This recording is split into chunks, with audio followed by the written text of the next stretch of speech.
Good evening, everybody. This is Daily Recall for August 5th, 2026. I'm Tom Stoukas coming to you from Sarnia, Ontario. What day is it today? Tuesday? No. Wednesday night. August 5th. Wednesday, August 5th. The weather's not bad, but just when the weather's getting nice, then the farmer's manure starts stinking up. Like, it smelled really bad yesterday. It was like a toilet. It was horrible. I don't remember manure smelling that bad, but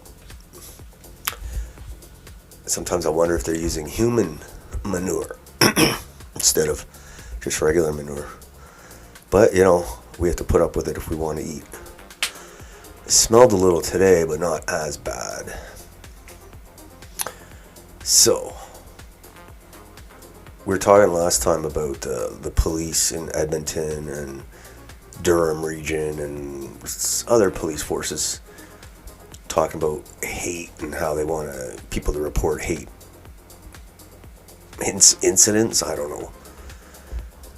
So far, the Sarnia police here haven't said anything about hate, but I'm sure we'll hear about it. But it's had a chilling effect. Like, obviously now you got to worry. Hey, not maybe necessarily. Maybe not necessarily worry, but you got to wonder, is somebody going to call the cops on me? Like, it's funny.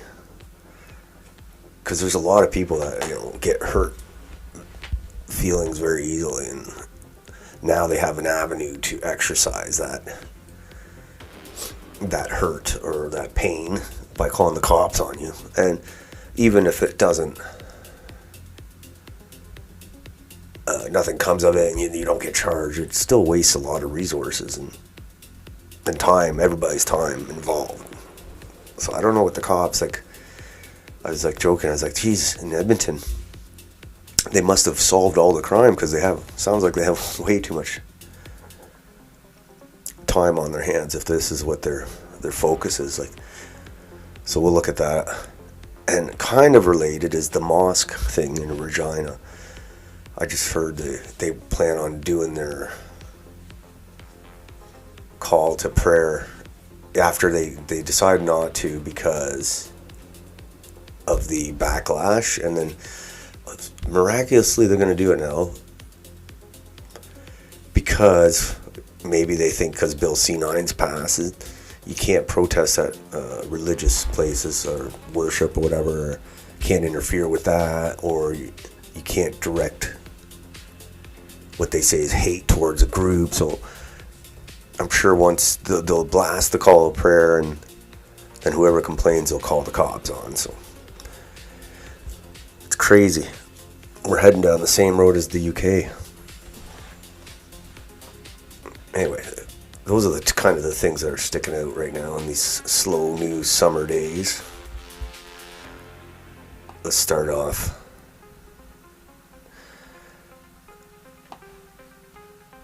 This is crazy. Okay, around a dozen Sikh Canadians are living under constant threat. If any of these are harmed, it will be on the Canadian government. While we believe India has a role in these threats, we also believe Canada has a responsibility to protect those facing them, says World Sikh Legal Counsel Balpreet Singh.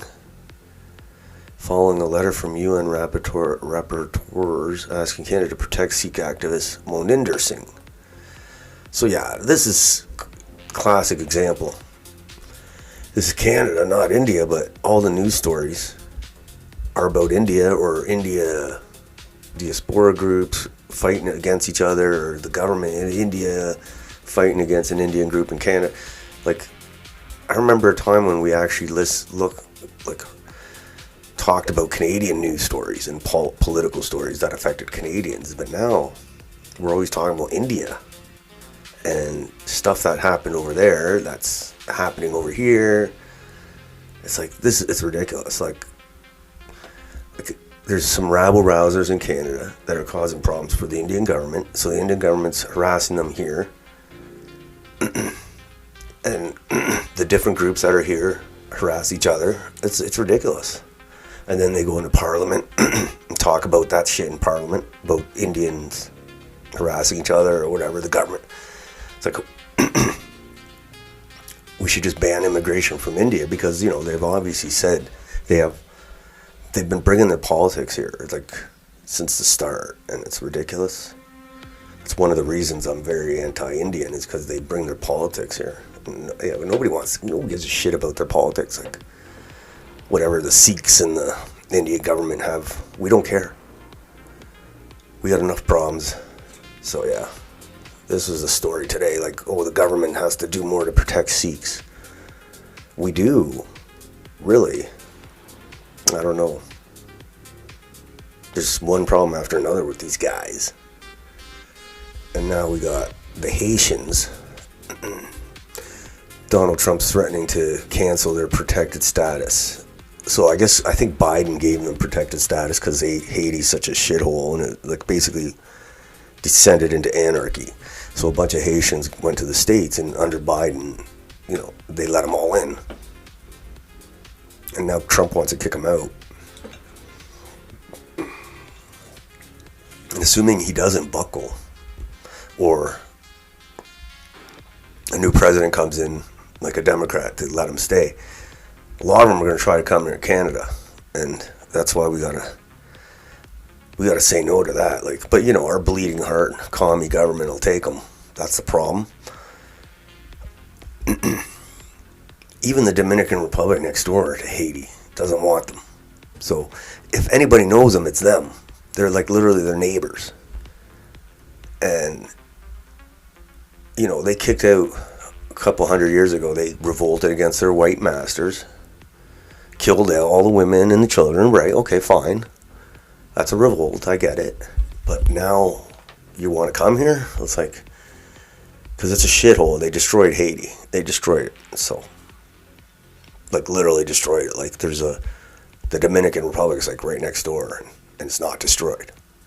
So obviously it's something wrong with the people of Haiti. But how many of them are?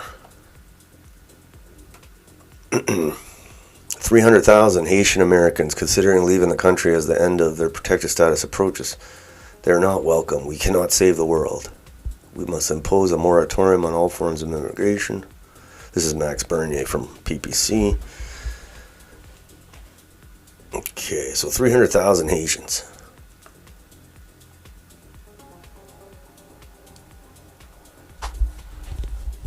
So they ended it. It expires July 27th, so it's expired.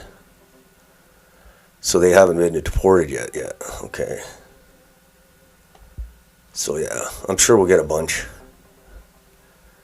And they'll say, we need to stay here because Haiti is a shithole, which it is, but I don't understand why Canada is responsible for all the shitholes in the world. Because there's a lot of shitholes. But you can't save them all, Haiti, Sudan, Nigeria, India. Alright, next. Danielle Smith's kind of responding here to all the police talk about hate speech.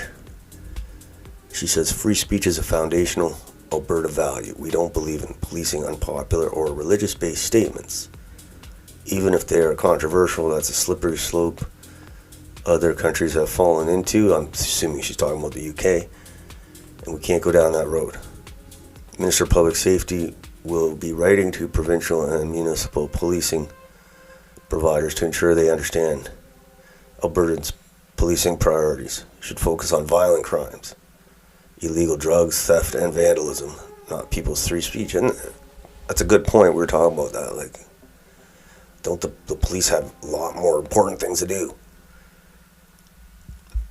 So she said she's probably going to talk to the Edmonton police, according to this, to smarten up. So I don't see Doug Ford saying this, though. Of course he won't say that.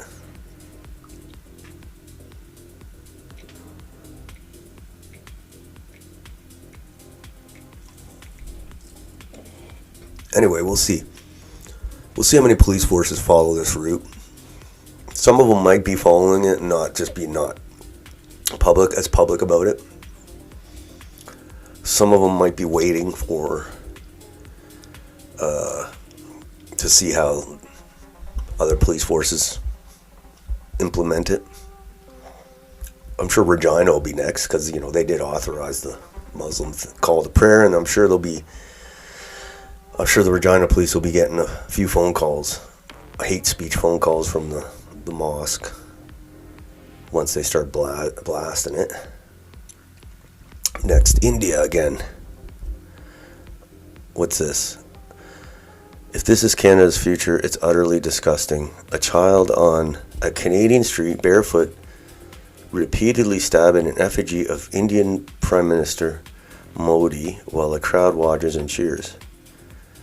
This is teaching kids to practice assassination and normalize hate. Khalistanis, I hate these Khalistani guys, man. Oh, I better not say that. Hate speech. Can't stand them. Khalistanis are radicalizing the next generation right here on our soil, and then demand special protection and cry victim. Yeah, they're crying about the Indian government bugging them. No wonder the Indian government's bugging you. You're stomping on their prime minister's face. The Canadian government is happily handing the future of this country into the hands of these kids. Canada's not a training ground for 4 and 8. This has gone way too far. See this. Yeah, why are we letting these Khalistani guys into Canada? I can't stand them. They got the stupid AK-47 decals on their cars. Can't stand them.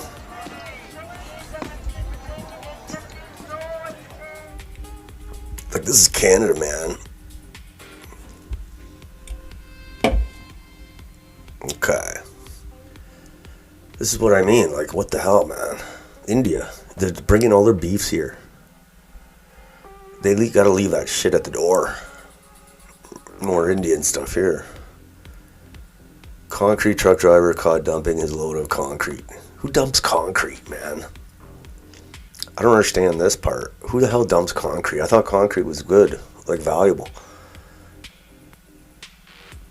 A civilian who caught him documented it all, reported the city to Brampton, and was given a court date to testify as a witness against the drivers. $10,000 fine. They are later contacted by the city's prosecutor's office and is told that their testimony would not be needed. Prosecutors told them that the man had only been in Canada for 5 years, so a fine of only $200 was going to be given to him. Doesn't help that they all came from the same place. This happened in 2023 and explains a lot about why illegal dumping has only gotten worse since then. Okay. So yeah, no consequences. They're just going to turn it into a dump. That's another part of not only they bring their beefs here, they bring their shitty habits. Littering and dumping.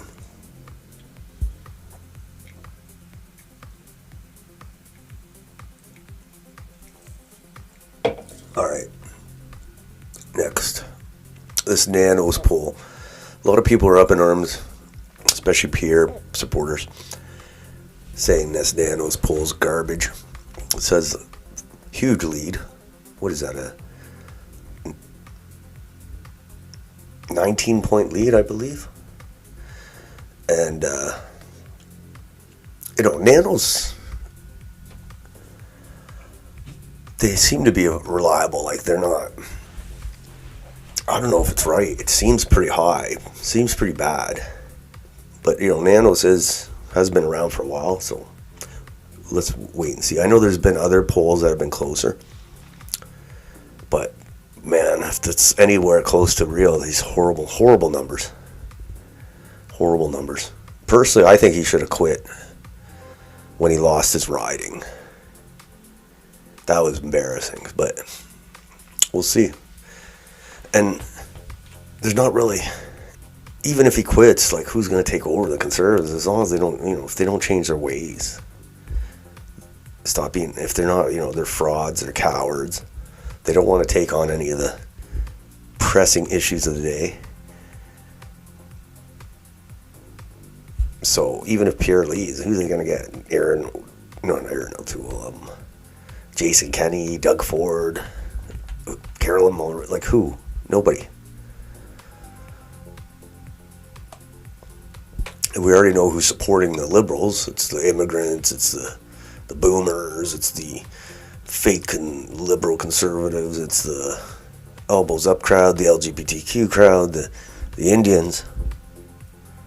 All that big jumble supporting the liberals. But the conservatives, instead of getting like a nationalist block together, they're just trying to out-liberal the liberals. And liberals are liberals. They're better at it. Next. A lot of bit about rising meat prices in Canada. They don't want us to eat meat. Good meat. Steaks. I like steak. So when diesel approaches $4 a liter this winter, this beef will be over $100 a kilo. Yes. Bolshevik wannabes running Canada really don't want us to eat steak, only gruel with curry for the peasants. That's what it seems like. Remember they were pushing the bugs, and then people were like, no. And now they're making the meat too expensive, so we'll probably have to eat like some pea protein powder instead. Alright. So here's Mark Nixon, who's a Pierre influencer. And the Pierre guys, I don't know, like why they have this like thin skin with him. Like if you criticize him, he's like, you can't criticize Pierre at all. And they get very like what's the word? Defensive when you criticize Pierre. But I mean, like he's a politician. He shouldn't be worried about a little criticism. So Mark Nixon's basically saying, he's making fun of the Nanos poll, saying liberals will get all 343 seats in Parliament and whatever. Like, he's being facetious. But I like, basically they're attacking the pollster instead of looking in the mirror. Attacking the pollster doesn't change the fact Pierre and the conservative party suck. Complete rebuild needed, because they're basically, when it comes to the big issues, it doesn't matter. They might sound like they're different, but when it comes to big issues of foreign policy, the economy, like the big issues, the woke agenda, they're pretty well not too far off. But, you know, they got to sound a little different. I get it. But, yeah, instead of attacking the pollster, maybe look at Pierre's performance, because it's all over the place. One time, for 5 minutes, he's tough on immigration. The rest of the time, he's talking, making stupid videos of whatever. I don't know. Him and his dumb videos, too. Like, we'll see what happens. I think things will heat up in the September, in the fall, with Pierre and the conservatives, like whether they replace him or not. Summer is kind of like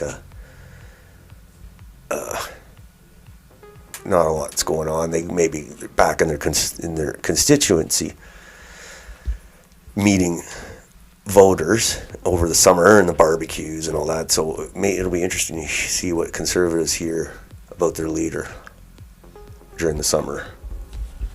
But yeah, all the Pierre fans are all hopping mad about these polls.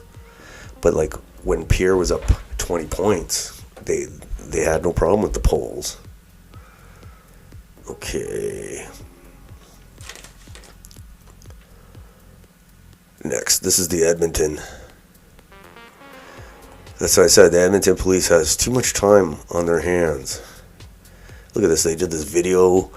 They did bus advertisements. They did like all this social media campaign, basically to get people to call in all these complaints on hate.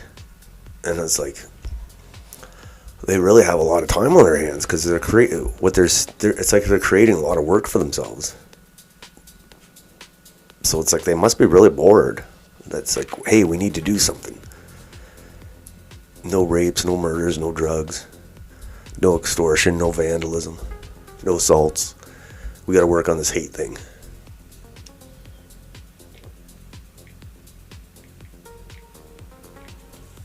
It's really weird. sound on this. I would now like to...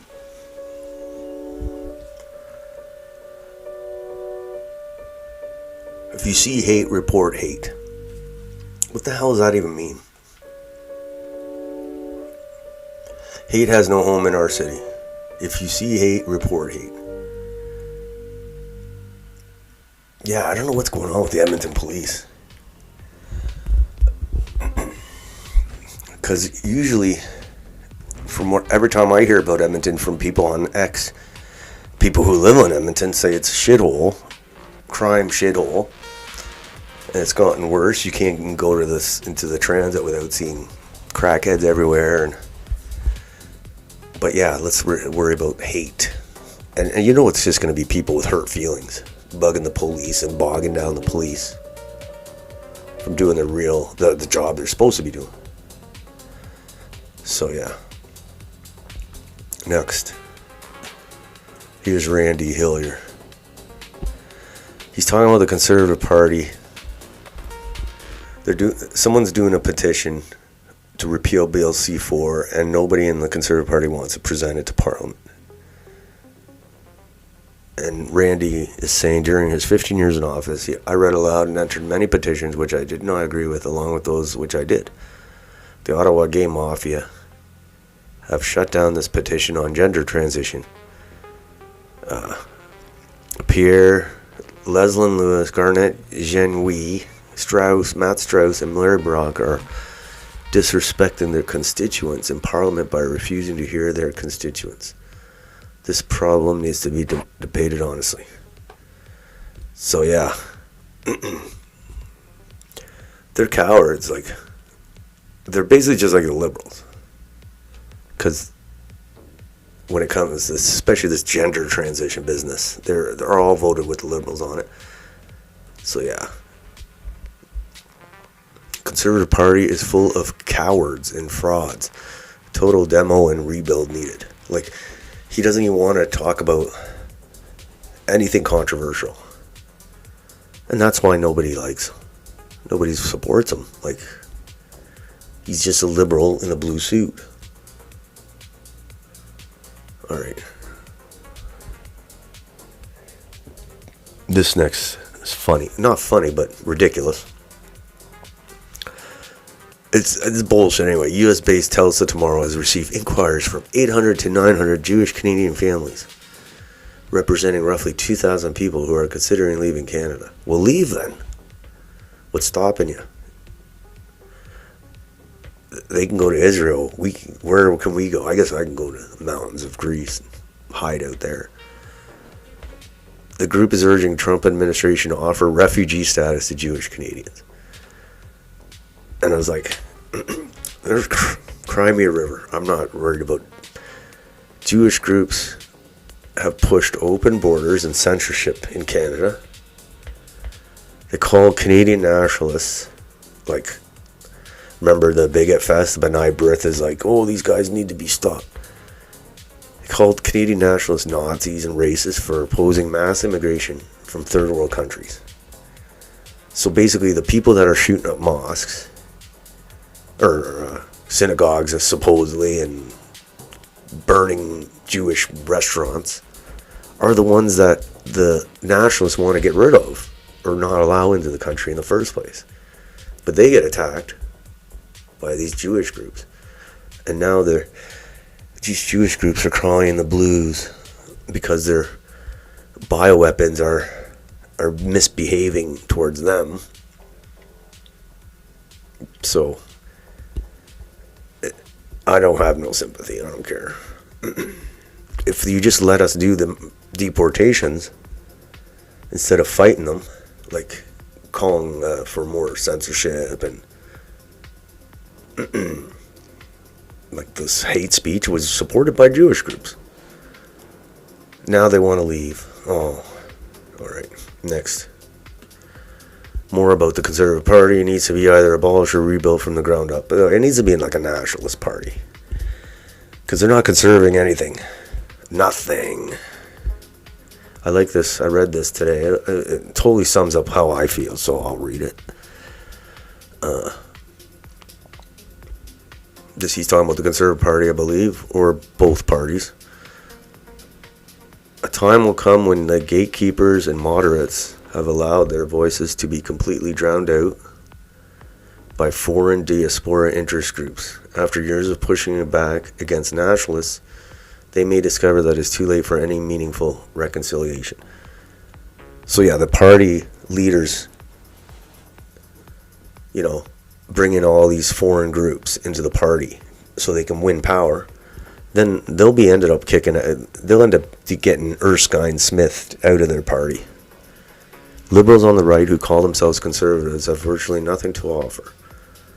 The demographic clock is ticking every day.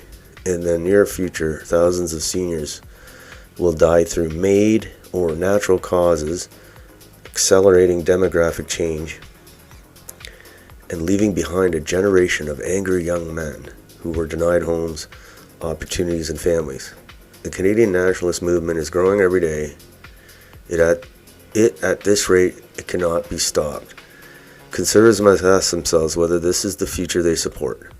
Everything they are doing and saying now virtually guarantees that they will either become irrelevant or, in a desperate attempt to remain relevant, transform themselves into a coalition of foreign interest groups motivated by grievances towards Canadians. It seems like that's what they are already.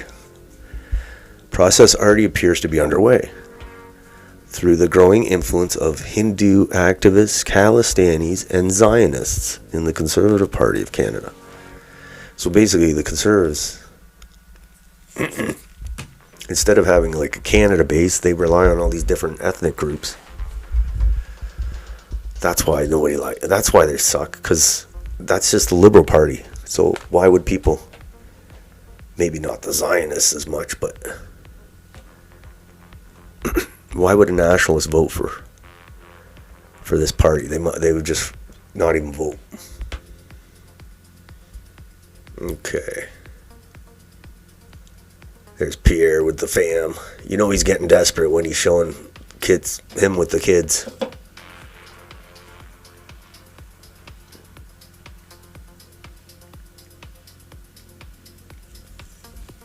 Gotta show off the biceps too. It's desperate when they will pit this trope. I don't care for Poilievre's family life, that's his business.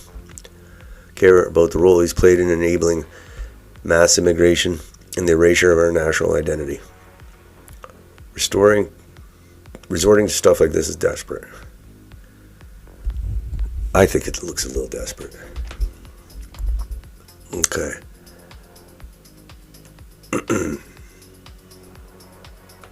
Mario.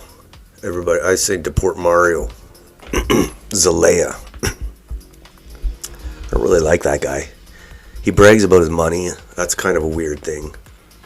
He was bragging how he bought this Corvette cash. I don't know what the context was.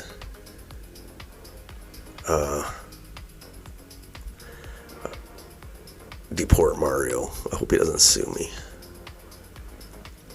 Alright. Classified intelligence report reveals how India's Bishni gang uses Canada's student visa program. Yes. The student program was a scam. None of those students were coming here to learn. The idea of a student program is... they come, they learn, and they go home. But it was really just an immigration program, but not only an immigration program, but a conduit for criminal activity. So, the whole thing's a fraud, but not only is it a fraud, but it's partly criminals using it. So, I knew this for a while, but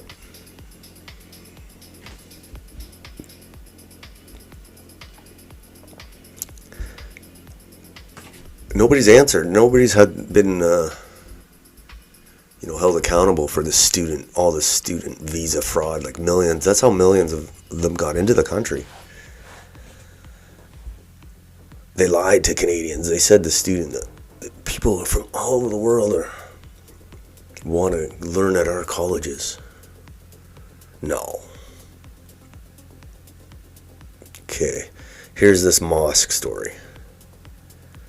I said, now that Bill C-9 has passed, the mosque is going to blast the call to prayer and call the police on anyone who complains. Welcome to Commie Canada. Because before Bill C-9, they said, okay, we got the permit for the speaker from the city, from the police, but we're going to hold off because of all the criticism. And then as soon as Bill C-9 passes, then it's like all of a sudden they're going to do it because they feel protected now. Bill C-9, I think it bans protests near churches or mosques, and then you can't attack certain groups or whatever. So I'm sure Regina police will be ready to take some phone calls. Regina Mosque going ahead now with their 3-minute call to prayer broadcast, which will be heard for a kilometer in all directions. Mosque director said he hopes by continuing to broadcast the prayer, it will help people learn more about the Muslim faith and come to a better understanding. So yeah, this is just going to be the start. Like Regina first, then it's going to be like every city, man. It's ridiculous because it's a vote thing.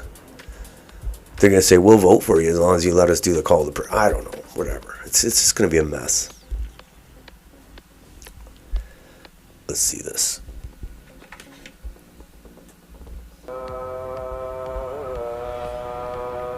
In late July, many citizens of the Queen City took part in Regina City Jamia Masjid's survey surrounding their call to prayer broadcast. According to the mosque, they received 219 surveys, and there was a mixture of support and opposition. Some of them, they think that we are starting call to prayer once a week, and we are ending at 5 times a day. The Regina Police Service, who had the final say in approving the application for the broadcast, was unavailable for an interview on Tuesday, but issued a statement to CTV News saying they are required to follow the city's noise abatement bylaw. Therefore, things like public opinion and surveys are unable to be considered. Police did take into consideration length of the sound, area, time of day, and how loud the sound is when deciding whether to approve the call to prayer broadcast. The issue is Islam as a religion. So that we find this problem, and that is why we are working with the other the religious leaders. Rahman says the goal is to form a coalition with as many religious leaders in the city as possible to educate people with or without faith about freedom of religion. He also says due to feedback received about people wanting to understand what is... So they're saying freedom of religion for him to broadcast it all over the place, but it doesn't matter if you don't want to listen to it, though. Being said in the broadcast.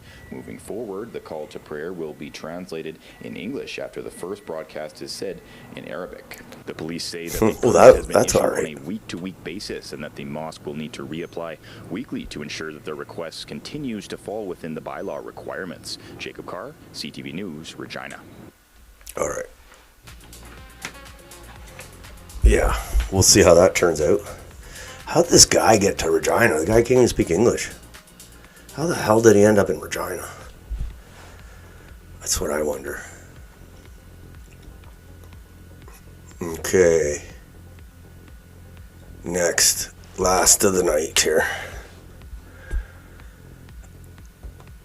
Okay.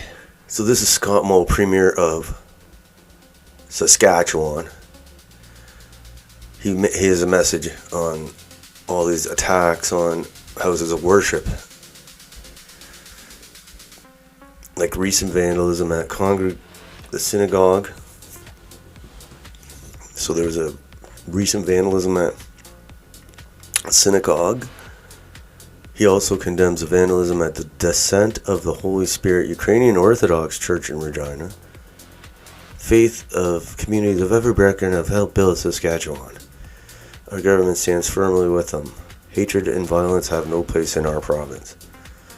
Seems like there's a lot of going on. Okay, so this happened in Saskatchewan. A synagogue and a Orthodox church were vandalized, but it's not just Saskatchewan, it's everywhere. Like synagogues, mosques, churches getting burned down.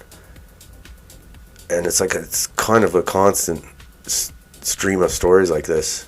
And this is another thing. It's like, I remember growing up in Canada, born and grown up here, yes. And I was always kind of a geek. I read the newspaper every day. And literally never ever heard of churches getting burned down or vandalized or whatever. It wasn't until, right? Wasn't until our Bolshevik wannabe government started importing millions of third world invaders who all have a beef with one religion or the other. So what do? You bring them all into the country, and they, of course they're going to start vandalizing churches. Like, basically, the Christian churches, it's open season on them. Because all the different, like, minority groups or non-Christian groups think they have a legitimate beef. And nobody's going to stop them, which is true, because the Bolshevik wannabes hate the Christian churches. And then you got the synagogues getting vandalized by, probably more Muslim or Muslim sympathizers. And then you got the Hindu synagogue. Who knows? Like, it's ridiculous. You never had this before in Canada. Never had this problem. You had churches in neighborhoods in Canada growing up. Churches everywhere. You had no issues. Now it's open season on Christian churches. Also,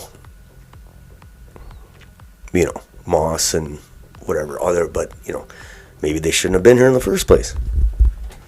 So anyway, it's just so annoying to have to hear all these stories, constant stories of vandalism and attacks on places of worship. But that's what happens in multicultural society gone wild. You bring in all these different crazy different beliefs and systems, and of course you're gonna have this. So yeah, never heard this growing up. I don't think I ever read one story of churches. I mean, maybe it happened occasionally, but now it's just like all the time, or they're just using it to justify their censorship, their new censorship laws. Like, there's more coming. It's not just Bill C-9. There's more coming. So anytime you see these politicians talking about church vandalism, that mosque vandalisms or synagogue vandalism, they're just using it to justify more of their speech laws coming up. So we'll see. Anyway, the next broadcast is tomorrow, August 6th. Don't know what's going to happen. We'll see. So until then, have a nice night.